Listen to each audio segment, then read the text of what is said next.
Hello and welcome to another Smaulgld live stream. Today is Thursday, August 9th, 2018, and we do a live stream every night at 8 o'clock Eastern Standard Time here on YouTube. And tonight we're going to do a follow-up. The other night we talked about why the minimum wage is actually worse than we might think it is. But tonight we're going to talk about how the court gave minimum wage earners a break. Before we get into the court ruling on a Starbucks employee who actually got paid for his time that he was thinking he might not have been getting paid properly for, we're going to go into the rationale as to why the court awarded this Starbucks employee the extra time that he worked and why it's important going forward for other companies. But first, let's take a look at the gold and silver prices. Not much of a change again today. Looks like the gold and silver prices are now trading in a very low trading range. It doesn't look like there's a lot of support though on the upside, and it looks like today we traded between $1,210 and $1,216, and currently in the aftermarket we're at $1,211. Silver, same story, now down trading around $1,540, opened the day at $1,544. Dropped in the morning to $1,534, and it is currently trading right now at $1,540. Over on the crypto, well, let's just check out what happened in the regular stock market. It's pretty much a flat day, the regular stock markets. Dow Jones Industrial Average, 25,509, just down 74 points. The NASDAQ was up 3.46, and S&P at 2853, down 4.12. Tesla fell again today. I think what happened with Tesla was, if you recall, the CEO sent out a tweet stating that the company, he had talked about taking it private at a specific price. The deal is done, and that caused the price to rise.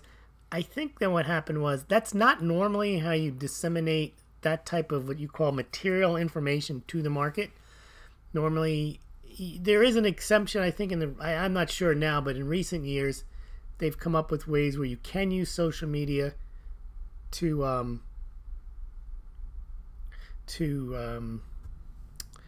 promote big events. But generally, what companies like to do, sorry, I heard some pounding noise. What they like to do is, or what they seem obligated to do, is to create an 8K and put in material information. So to the extent that it's non-public and they want to disseminate that information to all shareholders, they may explain that there's a deal, no guarantees, the price is this, and then they would stop trading, and then they'd file an 8K with the SEC, and it would be a much more orderly announcement, even though this is the type of announcement that's quite shocking because the price of the stock was much higher for the price what they're saying they were going to go public. But in any event, I understand that the SEC is looking into that, and I guess they need to know more details. Is he just saying this? Is there actually financing in place? Did the board vote on this? Is it a done deal? Is it a possible deal? Is it contingent? I mean, there's just so much in that. There's so much material information that's not included in the statement, other than the CEO saying, "Hey, we want to go public. I want to go private at $420." So I think the price fell because I think the SEC needs to take a look. Is taking a look at that. So that's probably well, that'll be a soap opera, I suppose, going forward for Tesla. All right, let's take a look now at the cryptos. The cryptos today, they finally had a rebound after a while. Maybe they're getting over their disappointment that there wasn't a Bitcoin ETF being approved by the SEC. So in the recent few hours, the cryptocurrencies have pretty much rallied. Bitcoin over 6,600. It had been as low as in the 6,100s. Ethereum at 365. It had been down in the 320s. Bitcoin Cash had been under 600. It's at 610. And Litecoin is at $64. It had been as low as, I think it might have been as low as $60 and change. I don't think it hit the 50s at all. So we'll keep an eye on the cryptos. Now, court gives minimum wage earners a break. The only reason I mention this, I ran across this story and it seemed a bit strange. Now, we went through the other night how minimum wage laws may cause employers to do certain things, to move to technology, and in many events, I had concluded that there's bigger losers, more losers in raising the minimum wage than there are winners, because people can even lose their job as a result of a minimum wage rise. We talked about tech resources being diverted to creating robots that can do minimum wage work, kiosks, and so on. And we talked about how the larger companies could invest in this type of technology and the smaller companies couldn't, and therefore you could even drive small companies out of business and even change the entire social fabric of neighborhoods, because only the chains could afford to stay in business, perhaps in the restaurant business. And so I wanted to follow up today with this court case. Now remember, I think that if, this is my opinion, that if people work for a set wage and it's a low wage, they should get paid for each and every minute that they work, because they're being paid by the hour. And if you're being paid by the hour, your time is important. So a lot of people think that, well, you know, you're there and you're trying to shine up to the boss, and if you have to do a little extra work, well, then you should just suck it up and do it for them. I have a problem with that, because especially when you're working in a minimum wage job and you're working in many cases for a large corporation who you really don't have the mobility, and you're basically there to get the job done and get paid your minimum wage, then you should get paid for the amount of work that you've done. Now, there is a law, and there was a recent case. There was a Starbucks employee, Troster versus Starbucks Core is the name of the case. I'll link this tomorrow in the blog post as under resources, like I do with all the materials that we discuss. I put the resources the next day in a blog post on the Smaulgld.com website. This guy had been working. I'm not sure if he was making minimum wage, but it doesn't matter. He was getting paid by the hour, and he had to close up every day. And the way Starbucks had their system was he'd have to log out, and then he'd have to do a few things. He'd have to lock the door, pull the thing down, maybe walk employees to their cars. He may have to bring in furniture that someone forgot to bring in. He might have to dilly-dally around, but not for significant periods of time. But every night, it might take him 2 or 3 extra minutes, 5 minutes, maybe 10 minutes to close the place down. Now, he's not getting paid anything extra for this. So the guy brought a lawsuit. And some people say, oh, you know, suck it up. What's the big deal? I'm sure your work is appreciated. Probably not. If it's just expected of him that he has to spend an extra 5 or 10 minutes every day doing this. Well, there's a de minimis exception, de minimis doctrine, and it's actually from the Latin de minimis non curat lex. With the law doesn't concern itself with these small trifles. And there's been federal rules on this. They apply that document when they're saying, look, when the guy, he's got to do a little extra work, we're not going to make a big deal out of it. It's the same thing like even with taxes. Someone gives you $5 in a gift card or a tip and you don't declare it. Technically you should, but the law probably isn't going to make a big deal out of a $5 tip or a $1 tip. Now, again, de minimis in the aggregate, you add them up, it can be a big deal. So this de minimis exception, which means that if all you do is get a lot of small tips, well, you can't say, well, they're small tips, they don't matter, the law is not going to be concerned about them. No, they are, because they add them up. Well, the de minimis doctrine under federal law was under question here, and the employer, Starbucks, said, look, this isn't this is no big deal. The guy's only asking for $110.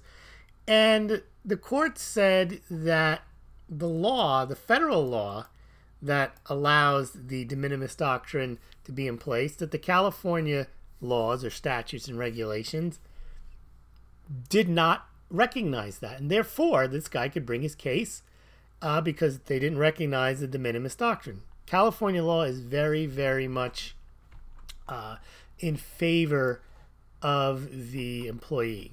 You can't do anything wrong as an employee. You can do everything wrong as an employer. But in this case, I happen to agree with what the court said, the famous Ninth Circuit.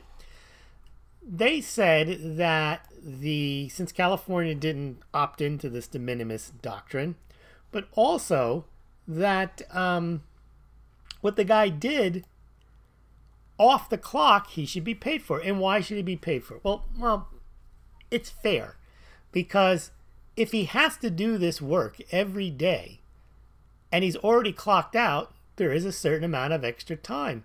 And what the court pointed out is, with today's technology, they can figure out how much work he's able to do or has to do after he clocks out. In fact, they can create an app. I mean, this is Starbucks, that he can sign out after he finishes all of that work. So he was allowed to proceed, and they ruled in favor of the employee. Now, this doctrine has been around for a while. It was a case back in, I think it was 1946. It was some type of pottery company. It had 8 acres worth of land, and the workers would work from different stations, and they might have to walk 3 or 4 minutes to get to the station and then clock in there and do the work there, then walk back to the other one, and the employer wasn't paying them for their time.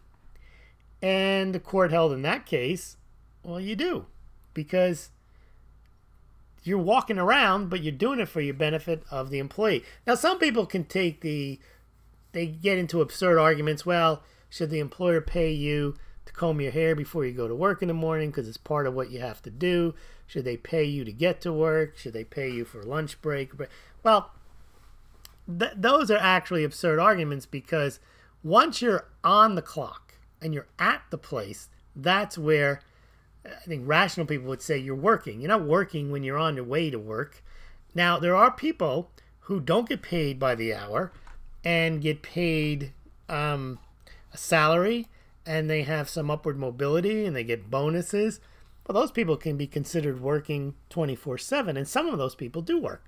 But when you're on the clock, I think, and the court agreed, that it's up to the employer not to just rely on a de minimis rule and say, well, that's only a few minutes here and there. If it's consistent and persistent that every day the guy has to shut down, why should Starbucks not have to pay the guy for his work? And that's exactly what the court said, is that he, over a period of time, over 17 months, he claimed to have worked about 12 hours and 50 minutes. And that amounted to $102 at his minimum wage. Actually, he was a minimum wage employee, and he was entitled to that money. And you could say, well, he shouldn't, he should just suck it up. Why should he? I mean, that's Starbucks getting the benefit of his labor. And I'm sure, given the fact that he doesn't work there anymore, he wasn't going to get a promotion because he did that. It was just extra work that he had to do. Now, if you have to do it once, you don't go back and ask your employer for 35 cents, I'd imagine. And that might win you some goodwill. But once it becomes that you have this task to do, and you have to do it, and it could take you anywhere between 2 minutes and 10 minutes each and every day, and over 17 months, it ends up to be 12, 13 hours, why shouldn't you get paid for it? It doesn't, to me, if Starbucks can account for the time, if they know you're doing it, then they can either raise your wage and say, we'll figure out an extra bit. Instead of getting paid minimum wage, we'll pay you 10 cents, 20 cents extra an hour, and that'll cover you. But it's up to the company to cover you when you have to do extra work that may appear to be de minimis, but if it is regular and persistent, then they had to pay. So that's what happened in that case. I can see, if you're going to argue that people are going to be paid what they're worth, and that number may be low, and therefore we don't want to raise the minimum wage. Well, whatever you're going to pay them then, if they're going to work and you're going to pay them a low wage, you can't expect them to work for free. And that's basically what the court said. So I support the decision. I think it makes sense that if the people are not being paid, if they're being paid by the hour, you can't expect them to work extra minutes and say, well, it's de minimis, we're not going to pay you. Now, someone in a management position, that's part of the job. If the guy's getting paid $45,000 an hour to run the Starbucks, or whatever he's getting paid, that comes with the territory. And if he has to wait an hour for the police to come when the alarm goes off, that's what he gets paid. But if the guy closing down has to do it every day and he's only getting paid minimum wage, and then let's say he has to wait 1 day for an hour because the alarm goes off, yeah, I think he should clock in another hour and get paid for it. So what do you guys think? If you don't think anything, you don't find this interesting, let me know. But that was the topic for tonight. I'm only covering it because we did cover the minimum wage, and it might have looked like I wasn't supporting the minimum wage workers. I generally don't think there should be minimum wage workers if, when I said don't think there should be minimum wage workers, I mean there shouldn't be a minimum wage enforced on workers if the market isn't giving that value to the worker. However, if the market is deeming that the worker is worth $12 an hour, $15 an hour, or if the government is indeed setting the minimum wage, once the wage is the wage, there's a contract. And if the worker is working that period of time, then I think they should be paid for it. Oh, we got our first comment, Jet Shack. Did he get free coffee? If so, the city should have to pay SB back. See, that's the argument that the workers don't work the whole time that they're there. But that's part and parcel of all jobs. People go to work, they dilly-dally, they do all types of things.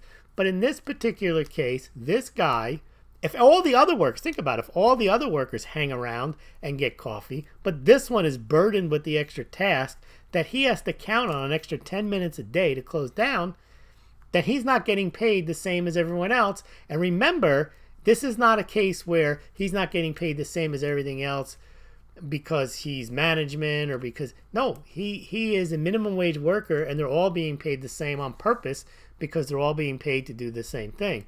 But if this one particular minimum wage worker has to do extra work, doesn't matter that he got free coffee because all the other people got free coffee. If you want to ding the people for the free coffee, then ding them for that. I have no problem with that. You're a minimum wage worker and you think that they get free coffee and that's a benefit and you don't want to give it to them, don't give it to them.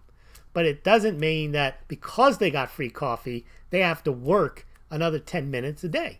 Remember, that's the contract. If you believe in whether it's government enforced minimum wage or you set a wage that the guy's going to get whatever he's going to get, and then you say, but you got to do all this extra work because I gave you free coffee. Easy fix of that is don't give him free coffee or charge him for the coffee. All right. I generally don't like nickel and dime lawsuits. This one I support. I think that in many cases, it is the correct view that employees should be willing to do work. But remember, in the minimum wage context, they've already been, in a sense, been told that their work is only worth a minimum payment. So if they do anything over and above that, that may or may not get them any type of recognition whatsoever. It's just an added burden. All right, well, I want to thank everyone who joined today. We had a lot of people watching, but no one commenting. I guess people are much more interested when we discuss gold and silver.